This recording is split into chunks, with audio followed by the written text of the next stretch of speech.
একসময় মনে করা হতো এটা অদৃশ্য, একে হারানো অসম্ভব। কিন্তু কিভাবে ইতিহাসের সবথেকে অ্যাডভান্সড স্টেলথ বোমারু বিমানটাকে গুলি করে নামানো হলো? চলুন আজ সেই অবিশ্বাস্য গল্পটাই জানা যাক।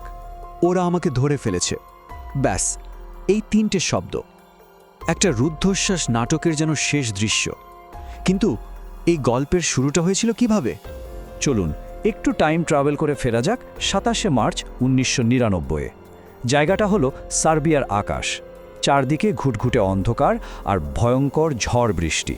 গল্পটা আসলে দুজন কর্নেলের, একদিকে শিকারী আর অন্যদিকে শিকার, যে ছিল প্রেতাত্মার মতো অদৃশ্য। আর এক ঝড়ো রাতে তাদের দুজনের পথ এসে মিলেছিল। একদিকে ছিলেন American pilot lieutenant colonel Darrell Zelko, আর তার প্লেন F-117 নাইটহক। এর ডাকনাম ছিল দ্য ঘোস্ট, মানে প্রেতাত্মা। বুঝতেই পারছেন কেন। এর যে স্টেলথ টেকনোলজি ছিল তাতে রাডারে এটাকে একটা টেনিস বলের চেয়ে বড় দেখাতই না।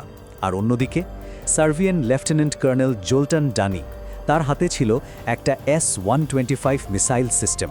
আর তার একটাই লক্ষ্য ছিল এই অদৃশ্য বিমানটাকে আকাশ থেকে নামানো। কর্নেল জেলকোর মিশনটা কিন্তু বেশ সোজাসাপটা ছিল। বেলগ্রেডে সার্বিয়ান এয়ারফোর্সের কমান্ড সেন্টারে বোমা ফেলা। তাকে সাপোর্ট দেওয়ার জন্য F-16 ভাইপারও ছিল, যাদের কাজ ছিল শত্রুপক্ষের রাডারগুলো আগেভাগেই ধ্বংস করে দেওয়া। কিন্তু একটা বড় সমস্যা ছিল আবহাওয়া। সে রাতটা ছিল ভয়ঙ্কর দুর্যোগপূর্ণ, আর ওই ভয়ঙ্কর আবহাওয়ার কারণেই জেলকোর এসকর্ট মানে F-16 বিমানগুলোকে ঘাঁটিতে ফিরে যেতে বলা হলো। তার মানে কি দাঁড়ালো? জেলকোকে এই মিশনটা একাই শেষ করতে হবে। তখন তার একমাত্র ভরসা ছিল তার বিমানের ওই স্টেলথ টেকনোলজি। অন্যদিকে মাটিতে কিন্তু অপেক্ষায় ছিলেন কর্নেল ডানি।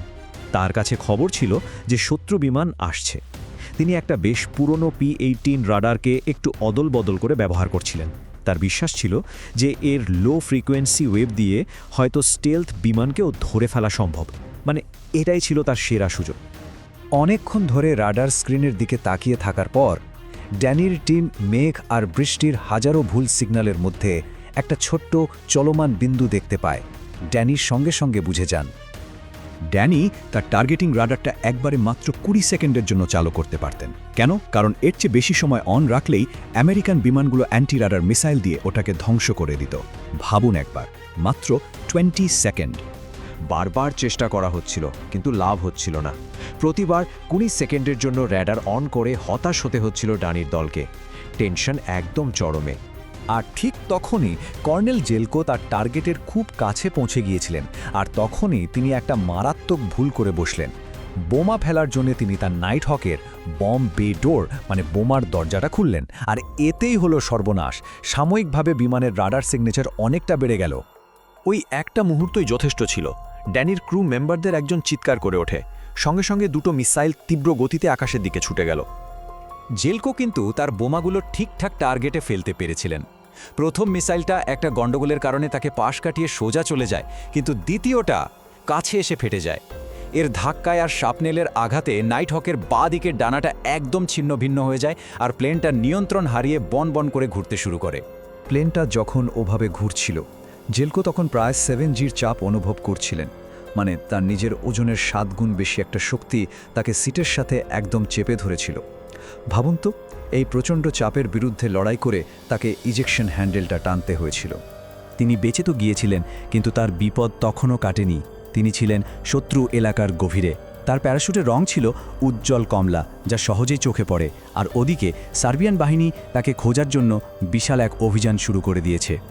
কয়েক ঘন্টা পর উদ্ধারকারী দল ওই এলাকায় এসে পৌঁছায়। কিন্তু মুশকিল হলো, জেলকোর ইনফ্রারেড স্ট্রোব লাইটটা কাজ করছিল না। বাঁচার শেষ চেষ্টা হিসেবে তিনি একটা ফ্লেয়ার জ্বালান। এতে তার পজিশন বন্ধু এবং শত্রু উভয়ের কাছেই প্রকাশ পেয়ে যায়। এরপর আর এক মুহূর্তও দেরি নয়। উদ্ধারকারী হেলিকপ্টারটা তাকে তুলে নেয় ঠিক যখন সার্বিয়ান সেনারা প্রায় তার কাছে পৌঁছে যাচ্ছিল।